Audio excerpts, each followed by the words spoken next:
이제 얼굴의 아름다움을 수학으로 계산할 수 있다고 믿는 성형외과 의사 스티븐 마크워트를 만나볼 차례입니다. 마크워트 박사는 황금 비율 마스크를 만들었죠.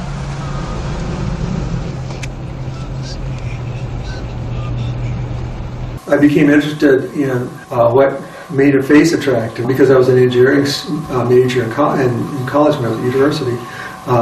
And we understood everything in terms of numbers. And so I wondered if there was a face that was most beautiful and if it could be quantified in numbers. 마크워트 박사는 누구나 아름답다고 생각하는 얼굴을 수학적으로 분석하고 통계를 낸 결과 얼굴의 황금 비율이 많을수록 더 아름답다고 합니다.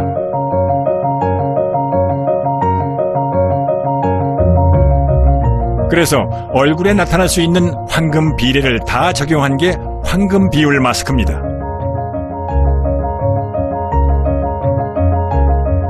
The closer a face looked to this mask, apparently, the more we're attracted to it. All the information and the research shows that over and over again.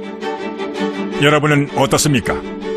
이 여성들이 아름답게 보이는 이유가 황금 비율 때문이라고 생각하십니까? So I truly don't believe that there is a formula based on the golden ratio that would give you a most beautiful face. There are many, many things that we might call beautiful, and sure, you can try to design a formula for this, but I don't think that that means that that's the only way to do that. I think that there is many lines of research that show, for example, that we like a certain symmetry in the face. The mask is symmetric, and people always say beautiful is symmetry. Well, it is and it isn't. The mask is symmetric because it's mathematically perfect, but just because your face is symmetric doesn't mean you're beautiful. You can take an ugly face and make it symmetric, and it's still ugly. It's just symmetric and ugly. Okay, and some beautiful faces are not perfectly symmetric, but they can be beautiful. So that's the difference. It has to, the closer it matches this, the more beautiful it is.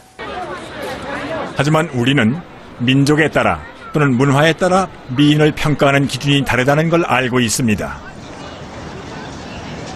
인종마다 얼굴과 체격 차이도 크죠. 그래도 황금 비율 법칙이 통할까요? People talk about, you know, the ratio of your height to the height of your navel as being equal to the golden ratio. Now, which people are we talking about? Korean people, Swedish people, or what? You know, and so on. You can measure this in many people. You will find a number. It will be somewhere, you know, between 1.5 and, I don't know, 1.7, 1.8, something like this. The golden ratio is in that range. But it's not equal to the golden ratio. The golden ratio is one number, 1.618. Even if you find 1.6, that's not the golden ratio.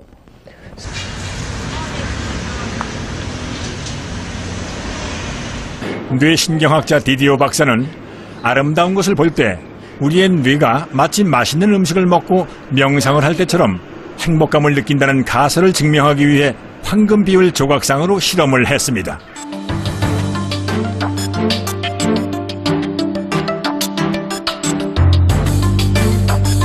그러나 여러분도 알다시피 이 조각상들은 황금 비율이 아닙니다. All the sculptures that we use them at the golden ratio criteria, there is a 0.618 that could be, or it might be within the range of 0.12 of difference from the golden ratio. 오차는 무시할 정도라고 합니다. 그렇지만은 1.618이 아닌 비례도 황금 비율이라고 할 수 있을까요? The sculptures, to start with, they aren't 0.618. So there are people who argue that 0.618 only is the golden ratio, whereas the sculptures that you began with range between... Oh, well, that I cannot enter. I don't know that discussion. It's too deep for me. I mean, I don't know. Yeah. I'm like sort of a user of a golden ratio. So independently of whether it is 6 or 1.8 or it is between a range around that number. I'm not sure, but what we are sure about is our data. 황금 비율에 관해 최초로 심리 실험을 한 사람은 구스타프 페히너 박사였죠.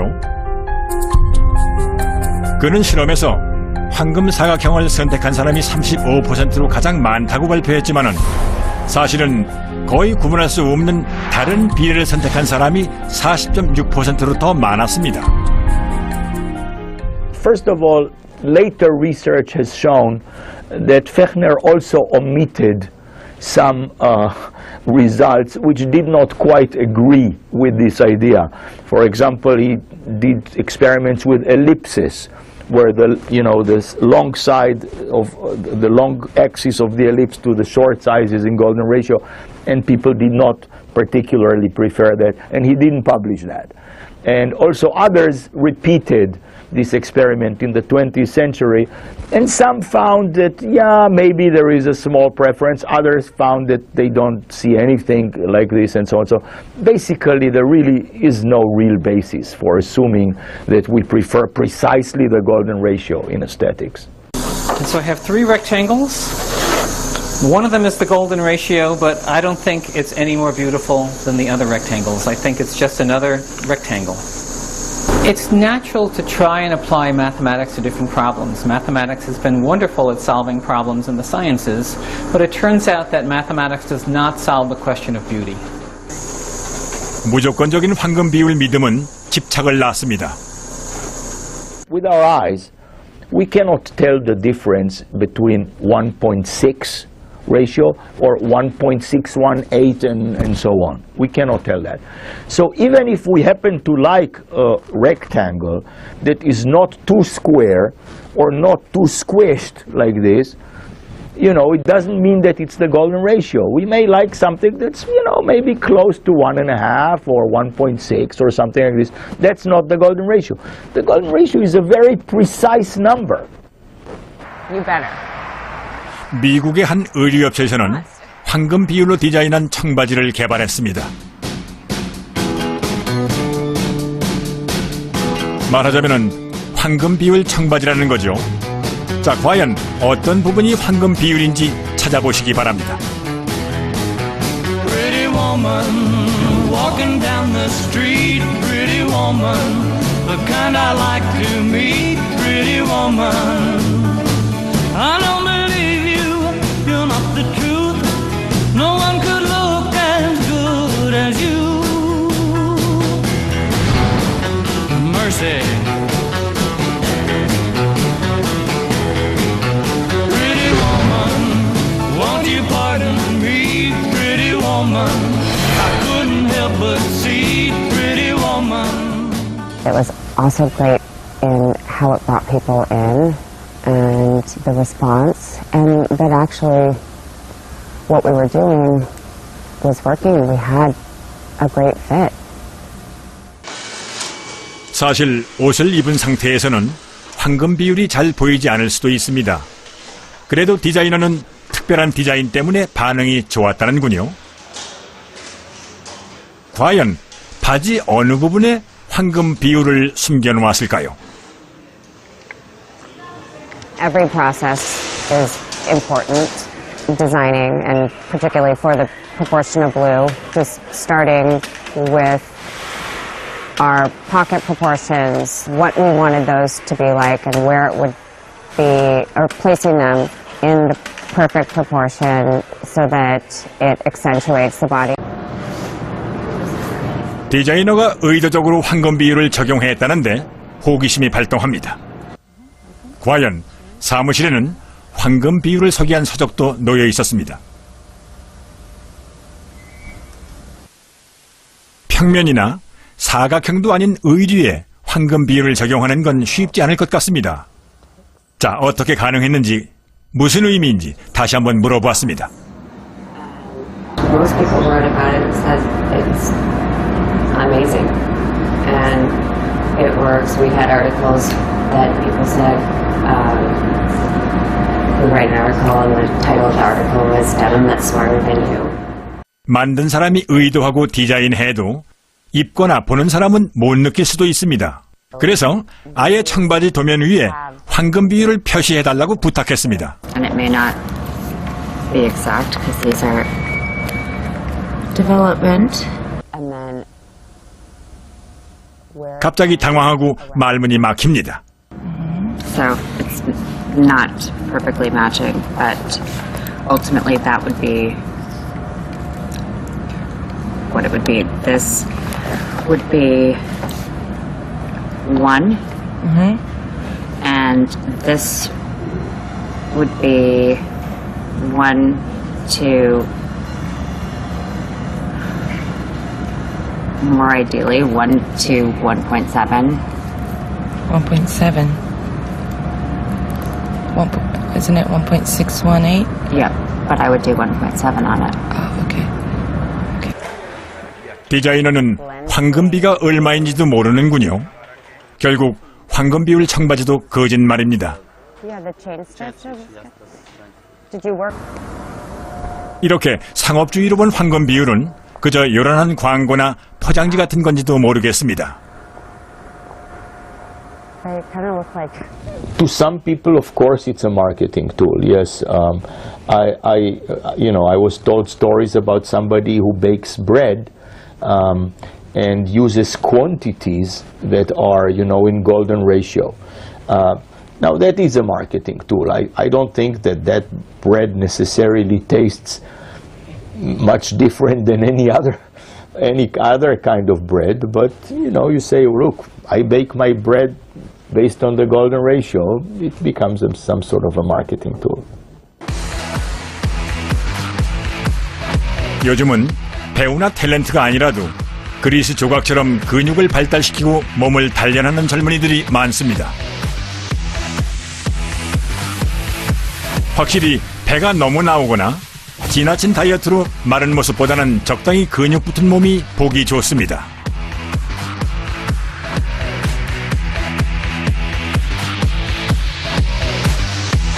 상하체의 비례는 중요한 고려사항이 아닙니다. 꾸준한 운동으로 균형 있고 아름다운 몸을 유지하는 모델들의 신체 비례를 계산해 보았습니다.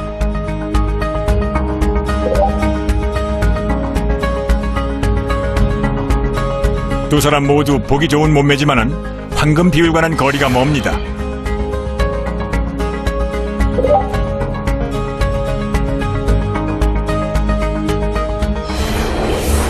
유클리드에 의해 선과 분할에 관한 정리로 태어나서 2000년 넘게 끊임없이 다른 학문에 영향을 주고 인구에 회자되는 수학 정의는 아마도 황금 비율이 유일할 겁니다.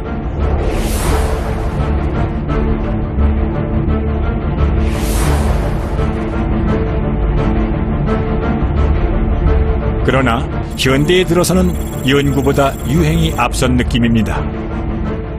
The real name of this ratio that Euclid gave it in Elements is extreme and mean ratio.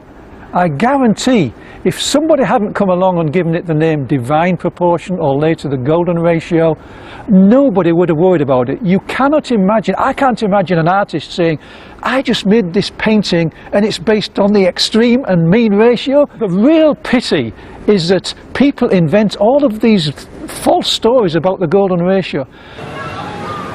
7000년 전에 청동기 유물에서 황금 비율을 찾았다는 바르나 유적을 다시 가보겠습니다. 그리스 시대나 이집트 시대에도 황금 비율은 없었습니다. 오해거나 거짓말이거나 무책임한 소문이었습니다. 이제 막 농경기에 접어들었던 7000년 전의 고대인이라면 신빙성은 더욱 떨어집니다. 그러나 쉽게 단정할 수도 없습니다. 1900년대에 피라미드를 발굴하기 전에는 이집트 문명이 그토록 발달한 줄은 몰랐으니 말입니다. 불가리아 학자들도 의견이 분분합니다. 마치 상형문자처럼 그들만의 기호로 황금 비율을 드러냈다는 주장과 그저 장식품이라는 견해가 팽팽합니다. Well, they are too light to produce the wearing effect. And on the other hand, if they were worn on the mantle and somebody just kneels or just bends his body, they would be crushed. No, they won't, because there are not only 2 holes, but you can see there are the smaller has only 2 holes. Yeah, this one has a small because it's of that size. There was no time for thinking about mathematics. This is what I believe. I believe in mathematics, however. You can believe it. 바르나인들이 세계 어느 지역보다 빨리 금 가공을 시작했다는 건 분명합니다. 더구나 그들이 어떤 의미로든 수학을 알고 있었다면 인류 역사를 다시 써야 할지도 모릅니다. 판도라의 상자가 열리는 거죠.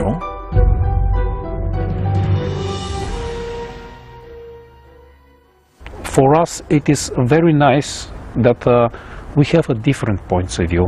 And if today we see only the golden ratio in these artifacts, that is not the purpose for us to understand that after a couple of years we can see something else inside.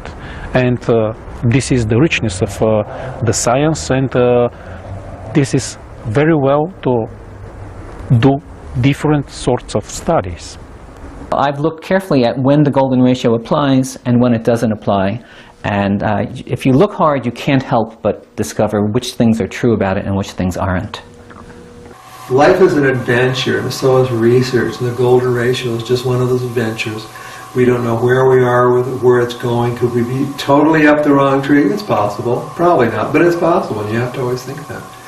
Okay, so whatever we look for and whatever we find really will help people in the future. Whatever it is, if we tell them the truth, then they can go from there. So it really doesn't matter if I'm right or not.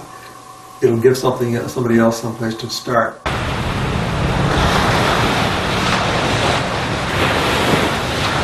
인류는 황금 비율과 함께 긴 여행을 하고 있습니다. 지난 2000년 동안 그랬듯이 앞으로도 황금 비율은 또 다른 세계를 열고 오래된 수수께끼를 푸는 열쇠가 될 수 있습니다. 단 황금 비율의 진화가 이루어지는 건 우리가 끊임없이 거짓을 의심하고 진실을 향해 나아갈 때입니다.